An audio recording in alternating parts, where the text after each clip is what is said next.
안녕하십니까? 몸과 마음의 건강을 함께 챙기는 몸맘TV입니다. 오늘은 조금 조심스럽지만 시니어 시기에 꼭 한 번은 나누어야 하는 이야기를 해보려고 합니다. 바로 은퇴, 사랑하는 사람과의 이별, 그리고 내 역할이 달라지면서 찾아오는 상실감, 그리고 그 상실감이 마음보다 먼저 몸으로 나타날 때에 대한 이야기입니다. 우리는 인생을 살면서 수많은 처음을 겪습니다. 첫 직장, 첫 집, 첫 아이, 첫 승진, 첫 명절 준비. 이렇게 새로운 역할을 얻고 책임을 맡고 사람들을 돌보며 살아갑니다. 그런데 어느 시점이 되면 처음이 아니라 마지막이라는 단어가 서서히 얼굴을 내밉니다. 직장에 나가는 마지막 날, 명함을 반납하고 사무실을 정리하는 마지막 날, 오랫동안 돌봤던 부모님을 떠나보내는 마지막 인사. 아이들이 모두 각자의 집으로 떠나고 조용해진 집에 남겨진 부부의 일상. 겉으로 보기에는 이제 좀 쉬어도 되는 시기이지만 마음 깊은 곳에서는 내가 쥐고 있던 자리, 내가 쓰고 있던 이름표, 내가 누군가에게 필요한 사람으로 불리던 시간이 조금씩 멀어져 가는 것을 느끼게 됩니다. 이때 가장 먼저 변하는 것은 꼭 마음만이 아닙니다. 어떤 분들은 이렇게 말씀하십니다. 회사 정리하고 집에 있으니까 이상하게 무릎이 더 아픈 것 같아요. 남편 보내고 나니까 그때부터 가슴이 쿡쿡 아파요. 애들 다 나가 살고 나서부터 별 이상 없다고 했던 위가 계속 더부룩해요. 검사를 해보면 크게 심각한 이상은 없다고 하는데 정작 본인은 여기저기 몸이 더 아픈 느낌, 힘이 쭉 빠지는 느낌, 이유 없이 피곤하고 숨이 가빠지는 느낌을 경험합니다. 오늘 이 시간은 그냥 마음의 문제니까 참으세요라고 말하려는 게 아니라 왜 상실감이 클수록 몸이 먼저 반응하는 것처럼 느껴지는지, 이럴 때 내 몸과 마음을 어떻게 돌보면 좋은지 조금 더 따뜻하게 그리고 현실적으로 나눠보려는 시간입니다. 본격적인 이야기에 앞서 꼭 당부드리고 싶은 점이 있습니다. 만약 원인을 알 수 없는 통증이나 불편함이 계속된다면 가장 먼저 병원을 찾아 정밀 검사를 통해 몸에 질환이 있는지를 반드시 확인하셔야 합니다. 신체적인 문제를 먼저 살핀 뒤 그럼에도 이상이 없다고 할 때 비로소 마음의 신호에 귀를 기울이는 것이 가장 안전한 순서이기 때문입니다. 먼저 상실감이라는 말부터 우리 일상 언어로 풀어보겠습니다. 상실감은 말 그대로 내 인생에서 소중했던 무언가가 사라졌을 때 마음속에 생기는 허전함과 공허함, 그리고 이제 나는 무엇을 해야 하지 하는 방향 감각의 흔들림입니다. 많은 분들이 떠올리는 상실감은 배우자, 부모님, 형제자매, 친구를 떠나보냈을 때입니다. 하지만 그뿐만이 아닙니다. 수십 년 동안 다니던 직장을 그만둘 때, 아버지, 남편, 가장, 직원으로 불리던 역할에서 갑자기 빠져나올 때, 오랫동안 가족을 먹여 살리느라 뛰어다녔던 시간들이 이제 한순간에 멈추어 버렸을 때, 아이들을 키우느라 매일 밥하고 빨래하고 학교 챙기던 엄마의 역할이 이제는 엄마, 나 바빠라는 말 한마디와 함께 조금씩 뒤로 밀려날 때, 이 모든 순간에 우리 마음은 상실을 경험합니다. 그런데 우리는 이 상실을 슬픔이라는 이름으로만 느끼지 않습니다. 대부분의 시니어 분들은 나는 괜찮다, 이제 다 지나간 일이다, 원래 나이 들면 이런 거지 라고 스스로를 다독이며 슬픔과 허전함을 마음 가장 깊은 서랍 속에 넣어둡니다. 겉으로는 일상 이야기를 하고 시장도 보고 친구도 만나고 손주도 보고 웃습니다. 하지만 서랍 속에는 말하지 못한 마음이 그대로 쌓여갑니다. 이때 우리 몸은 조용히 그러나 분명하게 신호를 보내기 시작합니다. 밤에 잠이 잘 오지 않는다든지, 잠은 들었는데 자꾸 깨고, 아침에 일어나도 개운하지 않고, 별로 움직이지 않았는데 온몸이 무겁고 근육통처럼 여기저기 쑤시고, 검사에서 나쁘지 않다고 들었던 혈압이 부쩍 자주 튀어오르거나, 소화가 잘 되지 않아 늘 더부룩하고 체기가 있는 것 같고, 입맛이 떨어져 식사량이 슬며시 줄어들기도 합니다. 이럴 때 우리는 보통 나이가 들어서 그렇지 뭐, 운동을 안 해서 그런가 보다, 요즘 날씨 탓인지 기운이 없네, 이렇게만 생각하고 넘어갑니다. 물론 나이, 운동 부족, 날씨 변화 모두 몸 상태에 영향을 줍니다. 하지만 그 이면에는 은퇴, 사별, 역할 변화로 인한 상실감이 분명히 한자리를 차지하고 있는 경우가 많습니다. 우리 몸과 마음은 완전히 따로 떨어져 있는 두 존재가 아닙니다. 우리가 놀라면 심장이 빨리 뛰고, 긴장하면 손에 땀이 나고, 속상하면 가슴이 답답해지는 것처럼 마음의 상태는 곧바로 몸의 반응으로 이어집니다. 상실감이 크고 그 상실을 표현하지 못하고 오래 안고 있을수록 우리 몸 안에서는 긴장 모드와 비상 모드가 조용하게 그러나 오랫동안 켜져 있는 상태가 됩니다. 몸은 이렇게 생각합니다. 지금 이 사람은 안전하지 않다. 크게 흔들리는 일을 겪었으니 언제 또 무슨 일이 벌어질지 모른다. 그러면 몸은 스스로를 지키기 위해 여러 가지 변화를 일으킵니다. 숨을 조금 더 빠르게 쉬도록 만들고, 심장 박동을 올려서 언제든 도망갈 수 있게 만들고, 근육을 긴장시켜 외부 상황에 민감하게 반응할 준비를 합니다. 원래는 이런 비상 모드는 짧게 지나가는 사건에만 켜지고 상황이 지나가면 꺼져야 합니다.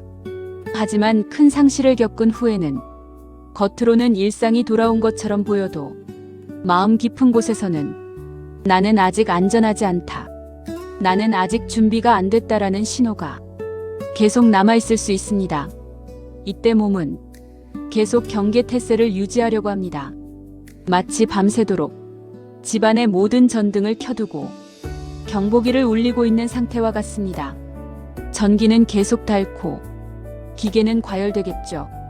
그래서 상실감을 겪는 시기에는 가만히 있어도 마라톤을 한 것처럼 온몸이 두들겨 맞은 듯 아픈 것입니다. 그래서 상실감이 클수록 마음은 괜찮다고 말하는데 몸이 자꾸 말썽을 부리는 것 같다는 느낌이 생기는 것입니다. 은퇴를 예로 들어보겠습니다. 수십 년 동안 매일 같은 시간에 일어나 회사로, 현장으로, 가게로 향했습니다. 거기에는 나를 필요로 하는 역할이 있고 나를 부르는 이름이 있습니다. 과장님, 부장님, 사장님, 선생님, 기사님. 그리고 그 이름에는 내가 그래도 이만큼은 해냈다는 자존심과 자부심이 함께 붙어 있습니다. 어느 날 그 이름표를 떼고 집으로 돌아오는 순간 몸은 비로소 이제 긴장이 풀려도 되겠다고 느끼지만 마음은 동시에 그럼 나는 이제 누구지라는 묵직한 질문과 마주하게 됩니다. 많은 분들이 은퇴 직후에 오히려 허리 통증, 두통, 소화불량, 만성피로 이런 증상을 더 많이 호소합니다.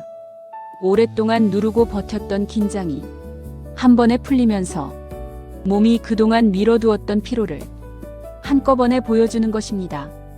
또 이제는 쓸모없는 사람이 된 것 같다. 가족에게 짐만 되는 건 아닐까. 이런 생각이 마음 한구석에 자리 잡기 시작하면 몸은 그 생각에 맞춰 점점 더 무겁고 움직이는 것이 귀찮고 밖에 나가는 것이 부담스럽게 느껴지기도 합니다. 사별의 상실감은 또 다른 깊이를 가지고 있습니다. 평생 함께했던 배우자를 떠나보내고 나면 집안의 공기가 달라지고 밥상에 앉는 사람의 수가 달라지고 잠자리에 누웠을 때 옆자리가 비어있는 것을 매일 마주하게 됩니다. 이때 마음은 슬픔과 그리움, 허전함으로 벅차오르지만 많은 분들이 애들 힘들까봐 나까지 울면 안 될 것 같아서 이제는 나도 참고 살아야지, 이렇게 스스로 감정을 꾹꾹 눌러 담습니다.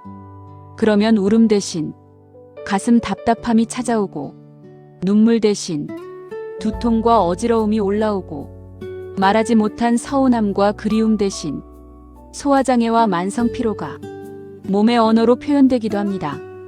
역할이 바뀌는 상실도 있습니다. 아이들을 다 키워보내고 난 뒤에 텅 빈 집, 오랫동안 환자를 돌보던 보호자로 살다가 그 그 역할이 갑자기 끝나버렸을 때, 늘 누군가를 돌보는 사람으로 살다가 이제는 좀 쉬라는 말을 들을 때 겉으로는 편해진 것 같지만 마음은 이제 나를 찾아오는 사람은 누구지?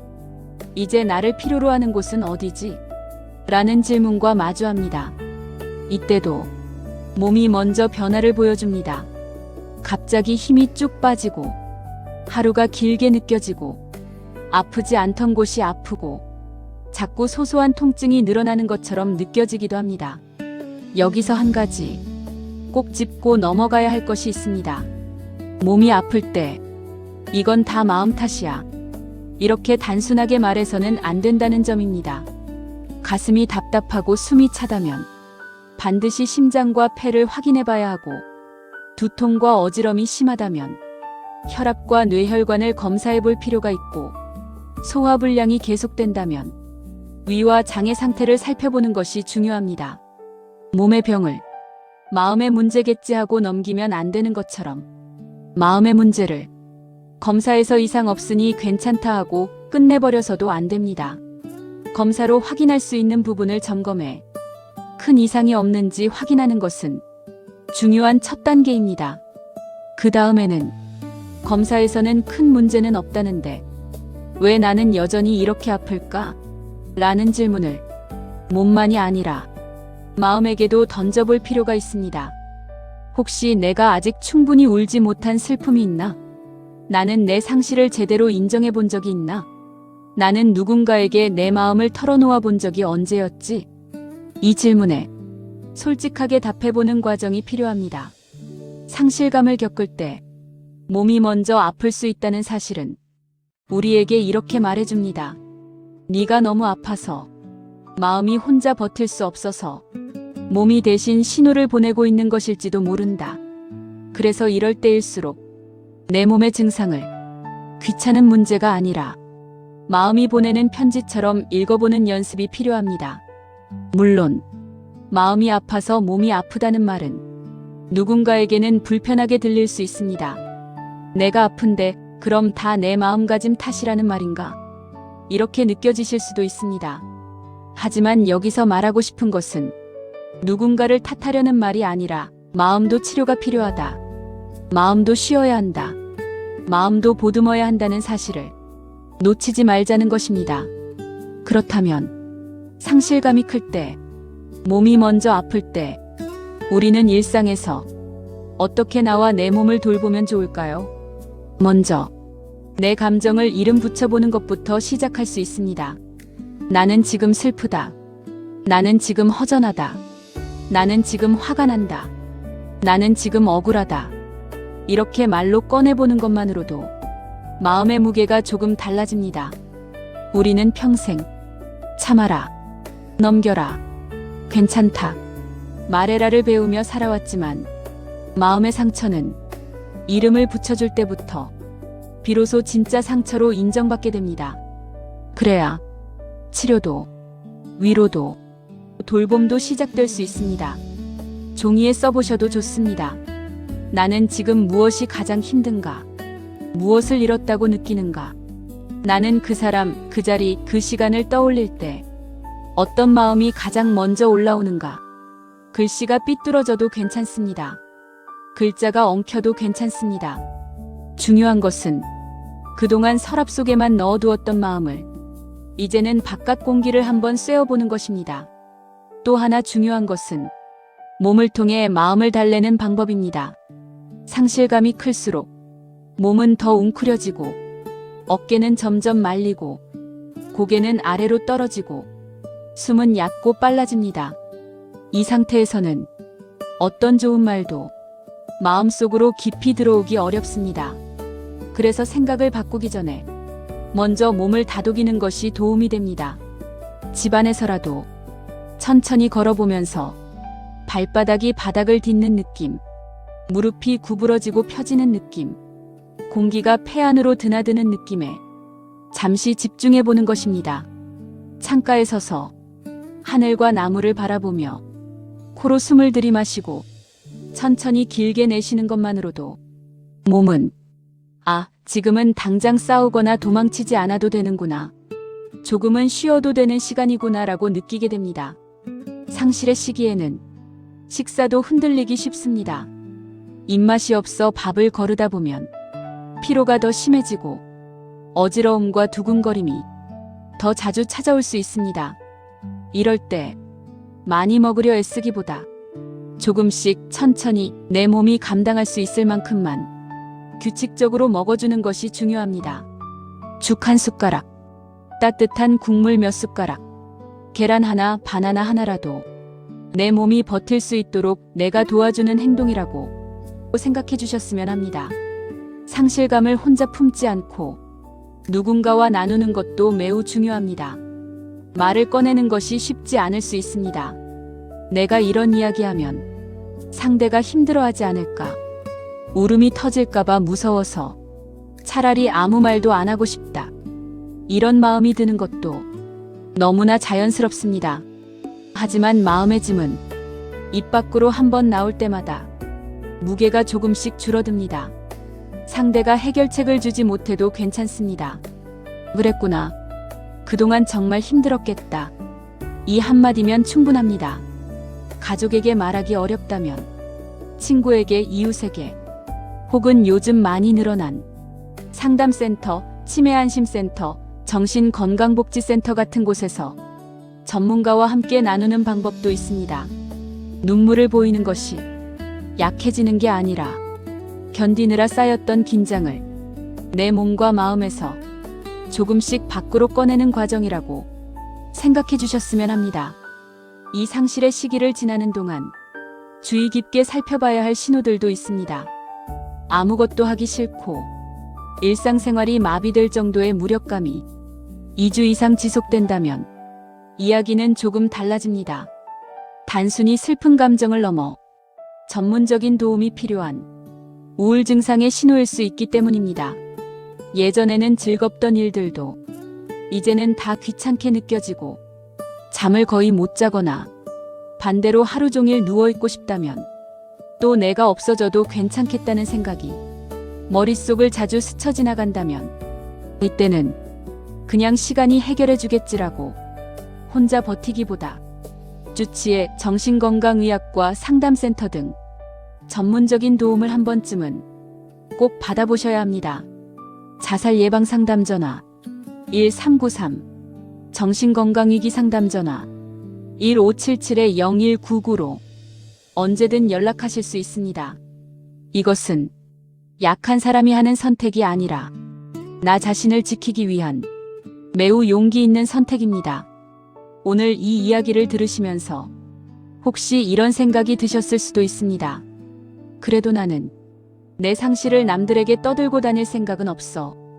이 나이에 이제 와서 마음이 힘들다 말하기도 애매하다. 그 마음도 충분히 이해됩니다.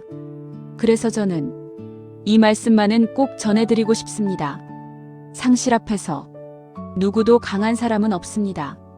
평생을 버텨온 사람도, 가족을 위해 헌신해온 사람도, 남들 앞에서는 웃고 농담하던 사람도, 마음속 깊은 곳에서는 저마다 다른 형태의 상실을 안고 살아가고 있습니다. 몸이 먼저 아프다는 것은 이제는 조금 쉬어도 된다, 이제는 나도 돌봄을 받아야 한다 라는 몸과 마음의 합동 신호일 수 있습니다. 그 신호를 별것 아니겠지 하고 꺼버리기보다 그래, 내가 그동안 참 많이도 버텼지, 이제는 나도 나를 한번 돌봐줘야겠다, 이렇게 받아들이는 순간부터 상실 이후의 삶은 조금씩 다른 얼굴을 보여주기 시작합니다. 마지막으로 이 말씀을 드리며 마무리하고자 합니다.